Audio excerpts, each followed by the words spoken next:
I was hosing down my dry garden, the noon sun baking the ground, when the water pressure choked to a wretched wheeze like a flat tire. I shook the hose, flipped the faucet. Nothing, just a pathetic hiss. It was day 5 of a cruel heat wave, and the city's water rationing had me skimping on every drop. So why was my line dead, scanning my yard for a burst pipe? I caught a Dido low, rhythmic gurgle like a hot tub on overdrive from out past the wooden fence that I shared with my neighbor Brenda. Then a whiff of chlorine steam wafted over, teasing me. My eyes narrowed. I stalked to the fence, looked over, and there she was. Brenda reclining like a queen in a steaming hot tub. Oversized sunglasses, glinting floral robe slipping off one shoulder, a glass of rose in hand at 11 a.m. My jaw restricted, but it wasn't her extravagant soak in a time of drought that fueled my anger. It was my green garden hose slithering from her tub over the fence and directly to my spigot. She wasn't stealing water, she was commandeering my lifeline for her spa day. I cleared my throat loudly enough to rouse a parade. Brenda didn't flinch. "Hey, Brenda, that's my water you're using," I bellowed. She cocked her head as if a gust of wind had breathed rubbish, then sipped her wine and played with the jets. The arrogance was stunning. I thundered to the fence gate, knocking twice, then banging harder. At last she raised her sunglasses, locked eyes, and cooed, "Oh, is something wrong? I'm in my wellness hour." Her voice ran with honeyed venom. "You're taking my water during a drought." I snarled, "Your hose is attached to my faucet." She blinked, slowly smirking. "Relax. It's just water. You weren't using it." I laughed a snappy, disbelieving bark. "Disconnect it."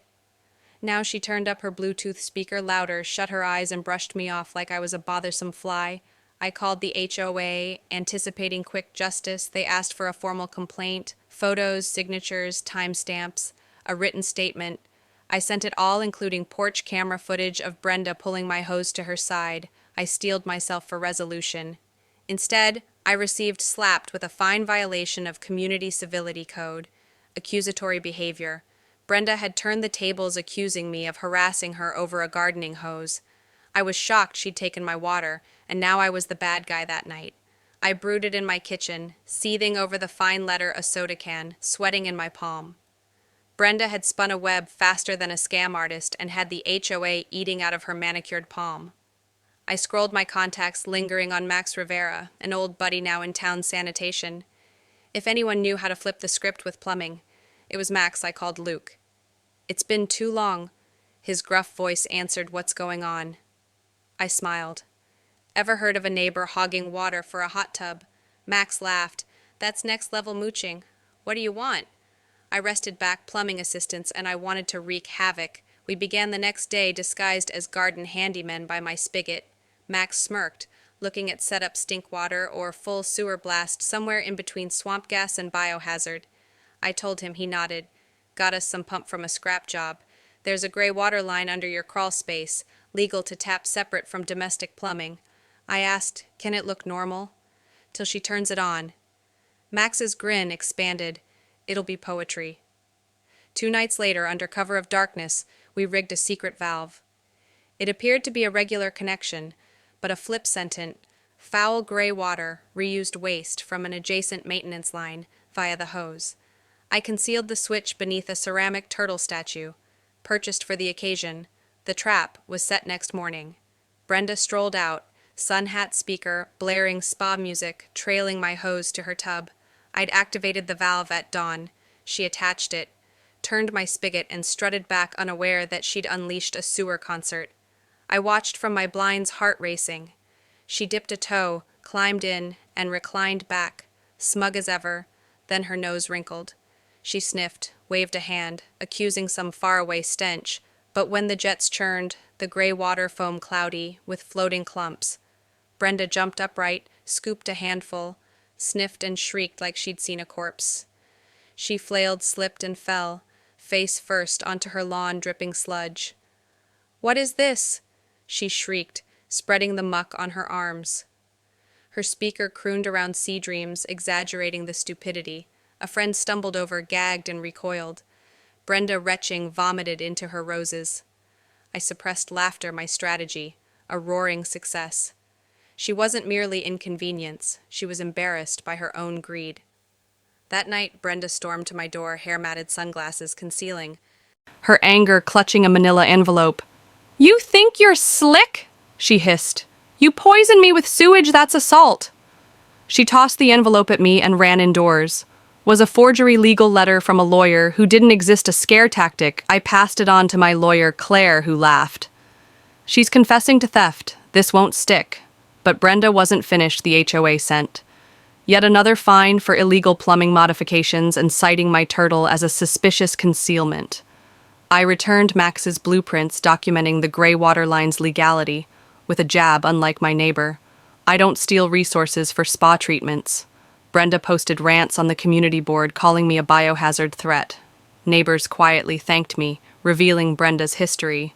She'd flooded a basement by rerouting gutters, powered parties with stolen electricity, even snipped lavender from gardens claiming aromatherapy rights. I fortified my spigot with a lockable cage and added a second valve. The turtle standing guard, Brenda vanished from her yard, no tub, no music. But I knew she was scheming a week later. She walked her backyard with a clipboard, taking pictures of my yard, my spigot, my cameras. Then a certified letter came from an actual law firm, asserting emotional distress and biohazard exposure, seeking damages and a public apology. Claire laughed. "She's got nothing. We'll bury this." I sent a counter-complaint to the health department with video of Brenda's tub runoff contaminating the storm drain. I copied a local columnist to the forefront for revealing neighborhood theatrics. The match was struck. The column fell headline "Spa Robber Drenched in Sewer Shock." It highlighted Brenda mid-scream gunk, oozing with the turtle valve-starred residents. Smiled, runners gawked at her dry tub. The article went ballistic online. Facebook, Reddit meme sites nicknaming me Turtle Titan. Brenda's blinds remained closed, but the backlash ensued.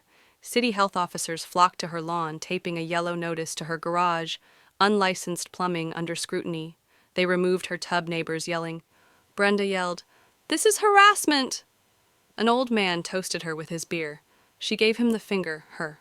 Flyer, a harassed resident, blamed me, the HOA, and a media conspiracy. It was made into a local joke, one neighbor posing as art. Then her house went up for sale, showing off a loud luxury spa system.